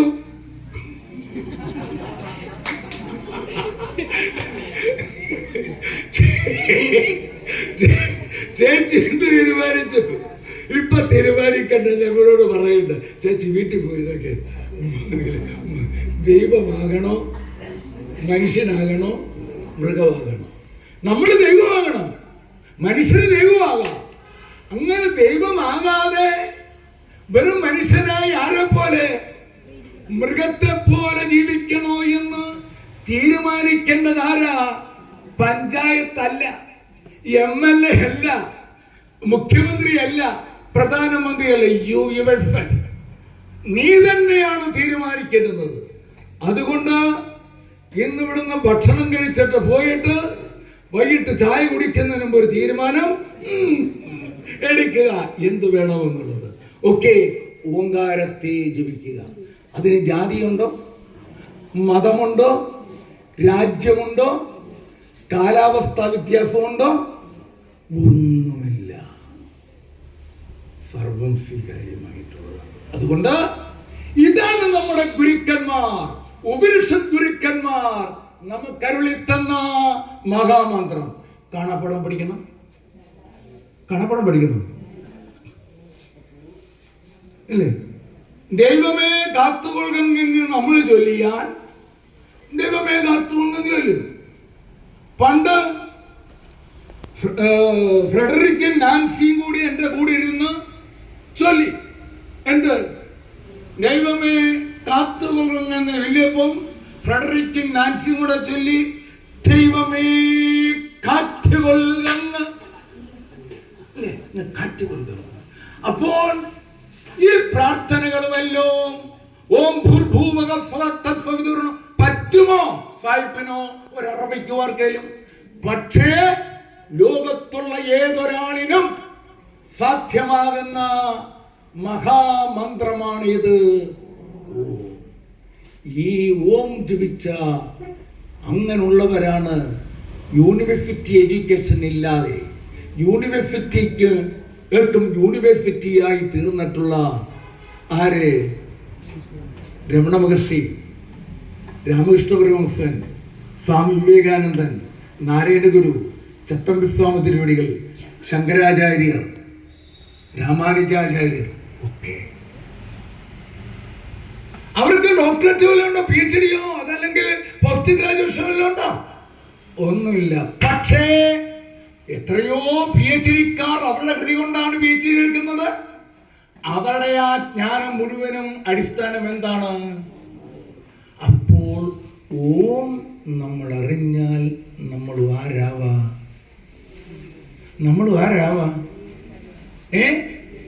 ദൈവമാകാം. നമ്മളും അവരെ പോലെയാവാം. മഹത്തായ കൃതികൾ എഴുതും. മനസ്സിലായല്ലോ? ഗാർഗിയെ പോലെ, മൈത്രേയിയെ പോലെ. സ്ത്രീകൾ തന്നെയാണ് ഉപനിഷത്തുകൾ നൽകിയിട്ടുള്ളത്. ധാരാളം സ്ത്രീകൾക്ക് പറ്റുമോ? ഒക്കെ ചുമ്മാ അബദ്ധമായ ചിന്താഗതിയാണ്. അതുകൊണ്ട് നമ്മൾ ഓങ്കാര ജപത്തെ പ്രൊമോട്ട് ചെയ്യാൻ, അതിന്റെ സാർവത്രികതയെ ജനങ്ങൾക്ക് ബോധ്യപ്പെടുത്തി കൊടുക്കാൻ വേണ്ടിയാണ് ഈ ബ്രഹ്മയജ്ഞം നമ്മൾ ഭവനങ്ങൾ തോറും നടത്തുന്നത്. അതാണ് നാരായണ ഗുരു വീടാന്തരം ഇല്ലേ, എല്ലാ ഹൃദയങ്ങളിലും എല്ലാ ഗ്രഹങ്ങളിലും ഈശ്വരഭക്തി വളർത്തണം എന്ന് പറഞ്ഞത്. അതുകൊണ്ട് അത് അന്വർത്ഥമാക്കിക്കൊണ്ടാണ് നമ്മൾ ഈ ബ്രഹ്മയജ്ഞം ഇന്ന് ശ്രീ ആദരണീയനായ ശ്രീ മോഹൻ ചേട്ടൻ്റെ ഭവനത്തിൽ വെച്ച് നടത്തുന്നത്. ഇതിന് അവസരമൊരുക്കിയതായ മോഹൻ ചേട്ടനെ ഞാൻ പ്രത്യേകമായ രീതിയിൽ മോഹൻ ചേട്ടൻ്റെ സഹധർമ്മിണിയെയും അവരുടെ പൊന്നോമന മക്കളെയും കൊച്ചുമക്കളെയും എല്ലാം അഭിനന്ദിക്കുകയാണ് ഈ വേളയിൽ. ഏതായാലും ഇത് എല്ലാവർക്കും ഒരു മാതൃകയാവട്ടെ, പ്രചോദനമാവട്ടെ. നമ്മുടെ സനാതനമായിരിക്കുന്ന ധർമ്മം ജാതി മത രാഷ്ട്രീയ കാല ദേശഭേദമന്യേ സാർവത്രികമായി കൊണ്ട് ഈ ഭൂമുഖത്തെ തന്നെ എന്താക്കി മാറ്റാം? സ്വർഗം തന്നെ ആക്കി മാറ്റാം. അതിന് ഇടയാവട്ടെ എന്നുള്ള പ്രാർത്ഥനയോടുകൂടി ഞാനിവിടെ അർത്ഥവിരാമം വിട്ടുകൊണ്ട് നമുക്ക് ജപത്തിലേക്ക് കടക്കാം.